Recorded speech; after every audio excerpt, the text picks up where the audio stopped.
Welcome back to MLB Central. Welcome back. We're only here for a few more minutes before we give way to morning baseball between the Red Sox and the White Sox. They get started. It's Patriots Day.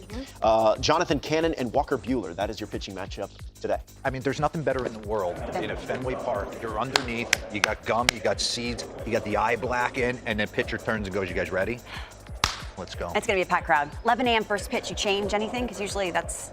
There's nothing you can do. You show and go. Yep. You show and go. You're not in the cage grinding it out trying to work a sweat. You're getting a good breakfast in, maybe a little hot, cold, couple, 8 Advil. What? 8 Advil. 8 Advil? 16 Celsius, and here we go. Oh, my gosh. We're in DeRo's Digs, taking a look at what you may have missed over the weekend. And top of mind for you is the Brewers, who stole 6 bases in the first. 9 overall. Scored 4 runs in the first. And it was kind of a trickle-down effect, because then the pitcher gets confidence. Yeah, let's dive in on the Brew Crew. You were at their camp. And we don't give them enough love. Tell me why. They just win divisions. Let's get into it. Because they have to play the game a little bit differently. I'm going to pull up some sound here in a second.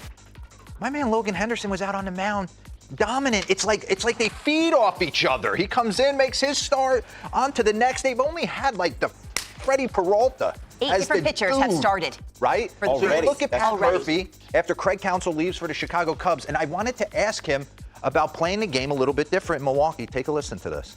It's an attitude, like you got to be willing to defend, you got to be willing to base run, or you can't play here. I mean, it's the way it is. I mean, I'm sure some veterans would laugh in my face, but then we're going to have a confrontation because you got to be able to do that. And you got to put pressure on the opponents. You got to have them feel you a little bit. And they're built like this. They don't have the mashers in the middle of the lineup. Yes, they have the Christian Yelich's and Jackson Churios and Contrerases that can play to a superstar level, but they have to put pressure on the opposition. Bryce Terang has turned into a darn good ball player for this team. They saw something with Jeffrey Springs, and Shea Langoliers has only thrown out, Max, 25 of 27 have stolen successfully? And you get a team, you walk into Miller, it's American Family Field now, and they're going to take advantage of it. And that's exactly what they did. And Springs was trying. I saw him. He's slow to the plate, but he was trying to incorporate a slide step. I just wanted to give love to the Brewers because they get lost in the shuffle for a team that consistently wins as much as they do, and they do it different. And I love playing a fundamental style of baseball. That's how I was raised. That's how I think it should be done. If you have that construction of a roster, and you see right here, 33 bags, 6 in the first. I mean, Shea Langoliers, Bangoliers, he can hit some bombs, but he was in his dome in the second inning. You have to be. You would love playing for Pat Murphy. Drama has been the theme on the show. Yeah, what'd you make of this? Between the Mariners and the Blue Jays. Okay. Let's dive into the weekend. I want to give Rowdy Tellez some flowers, too. Because anytime you play your ex-mates... All right, pause this real quick. I want to take people inside, right? So Jose Barrios, run this back. Right there. Jose Barrios, after this half inning, is pretty adamant about the fact that Kyle Raleigh is relaying signs. Which is not against the rules. I can honestly say, hand on a Bible, 16 years, 16 seasons, I never relayed one sign from second base. Why? I wasn't that good at it. You look for different ways, right? Usually you look for first sign after 2 is usually 1. You count outs +1. Now they've got the pitch comm in their ear. So they're not really putting down anything. So I don't know if he's got something with the way Barrios is setting his glove, if he's got his grip. I mean, it doesn't seem like he could see it from there. But run this. So he's static right there, hands on his knees. Now this next pitch, that was a curveball. This next pitch, he's going to wave his right arm, and we're throwing that 2-seamer in. Bang. All right? Let's see what he does. He's waving it again. Should be a heater. Okay, so now maybe he's getting lucky and he's not relaying the signs, but Barrios is on him. Something's up. I don't know how they're able to pick it off unless, like I said, it's something Barrios is doing. Raleigh's pretty adamant about the fact that he was not giving signs. I mean, obviously, he's not going to sit there. Yeah, I am giving him at second base. That's not going to happen. I just thought the interaction, Barrios is like, okay, you think you got me? Got it. Okay. I'll see you next time. We're going to play a lot. Cal's saying no. Cal said no, but he said, I would want my pitcher to do the same thing. 100%. This is competing at the highest level. I have no problem with any of it. They play again in a few weeks. Okay. And I just wanted to give Rowdy Tellez some love, too, because you go into your old team and hit a grand slam. Go deep every game. That has to feel good. Same thing happened in Baltimore over the weekend. That's right. Austin Hayes. Austin Hayes. Former Oriole. Yeah, former Oriole. Let's get into it. The Cincinnati Reds have been searching for a right-handed outfielder with some thump, right? They got the Jake Fraley's, the TJ Friedels, the Will Bensons. Spencer Steer's been nicked up, and he kind of moves all around. He was hurt coming out of spring. He has been on fire since he's come back. He's 12 for 28 with 3 homers and 8 RBIs. He battled injuries last year. This guy was a starter in the All-Star game not too long ago. And he's had some moments with the Baltimore Orioles. So it had to feel good. There he is, out in Seattle. It had to feel good for him to go back to his old team. I love those Oriole uniforms. And I mean, nothing personal. I just want to let you know what you're missing. They had a 35 your lineup's stacked earlier in the year. And you see here, lowest slug percentage versus left-handed pitching by outfielders since the start of 2024. So he gives them a he gives them a little bit of a thump that they didn't have. So I appreciate that. All right, I was all about this Giants-Angels series. Interesting series. There was a lot happening. Yeah. I love Zach Neto. There was so many plays that kind of like caught my eye. Let's start with Zach Neto. It's the spin on defense. You always say ball player. He came in here. When you meet him, it changes your perspective, right? He's gritty. He's trying to do little double, little roaster back. They got a nice young core of position players that seems to have invigorated Mike Trout. I know the batting average ain't where Mike wants it to be, and he goes 2 straight. What I love about him is he's willing to do the high leg kick, but he'll also put it down. Watch this play. The degree of difficulty on that's do or die. You know who else plays a heck of a defense?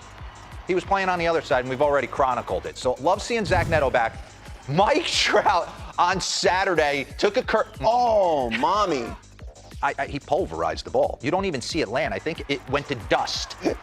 Did you see the ball come off his bat? Watch. Boom. Give me an angle where, I mean, who does that to a breaking ball? Or got him. I texted him. I was like, dude, what was that? It's a good moment. And then Joe Adele. I thought this Ryan game was Walker over. dude, look at the numbers on Ryan Walker with closer for the Giants. That was his first blown save of the season. He's been really good for them. Been unbelievable. Okay, so it got me and look at Mike. He's fired up. Look at Ron Washington behind him. Let's go, Joe Adele. They seem to absolutely love this guy, too. Okay, so that got me thinking. You said Adele, top 5 female singers of all time. So I was sitting on a plane last night taking grenades. Yeah. And I said, let me put it out there real quick. These are we did the male singers. These are my top 5 female singers of all time. I appreciate your list, but any list without Aretha Franklin or Mariah Carey. But Aretha Franklin is so before my time. Like, I got it. Does she have a better voice than Annie Lennox? Yes. But Annie Lennox comes on in my car. All accomplished singers on this list. Whitney, Mariah. Whitney's the one. Aretha, Celine, and don't at me, Christina Aguilera. Back here on MLB Now, we've got elite closers having issues. On Saturday, Devin Williams of the Yankees, again, just traded over from the Brewers. Big-time closer, blows a 4-run lead against Tampa Bay. Didn't have a strikeout in this. He had Chandler Simpson with an RBI double. Chandler Simpson's getting a lot of play on this show. Yandy Diaz, Brandon Lau, tie ball game up. Again, Yankees going to lose 10-8 in extra innings. Then on Sunday, Guardians baseball, Emmanuel Clase blew a 3-run lead. Also did not strike anyone out. Adam Frazier, 2-run double. Yadika Brian Hayes, RBI single.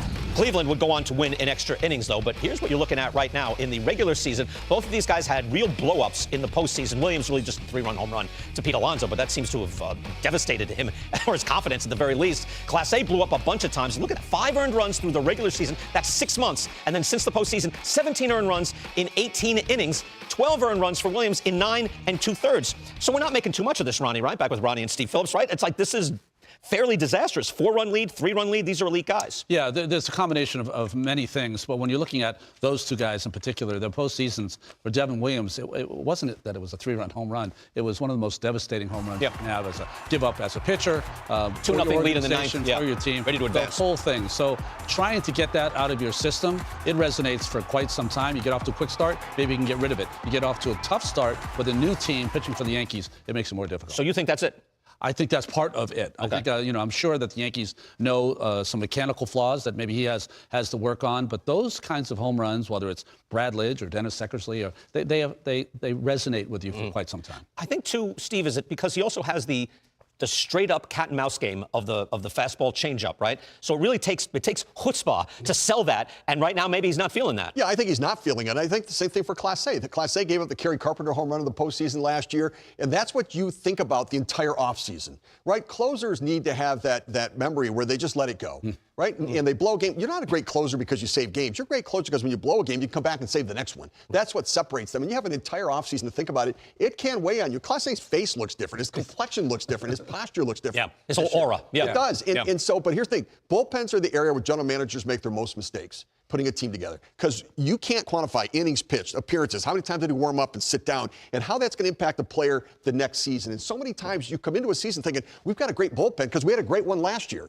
But that doesn't carry over. It did for a lot of that. For a lot of that Cleveland bullpen, it did. Not for him. But I mean, listen, they were ranked 11th this year. Right now, Gaddis had struggles at the end of the year last year. Had some a little bit early this year. So it's really hard to understand. And I think both these guys will get settled in. They'll get back on track again. We saw Hader bobble some last year too in Houston, and now he's been perfect this year so far. So it is just such a volatile role, and any sort of mistake going to a new team in New York for Williams and the New York fans letting him He'd never really failed much at all. Like his ERA for his career is in the low twos. Right. That's it's so staggering. Yeah, late in the game, when you're a guy that comes on to save the games, there is a blood in the water kind of effect. And if the shine comes off you and you start giving up a few hits and get knocked around a couple of times in a row, the other team feels that too. Yeah, it's amazing to see that. What a confidence game it really is, especially there where success and failure are just right on the edge. Even for the best. Yeah, we're talking about these are at the very. You could make an argument these are the top two closers coming into the season. Whether it's top five, I think Shredder had 1 and 4. You make an argument these are the top two. They're human. It happens.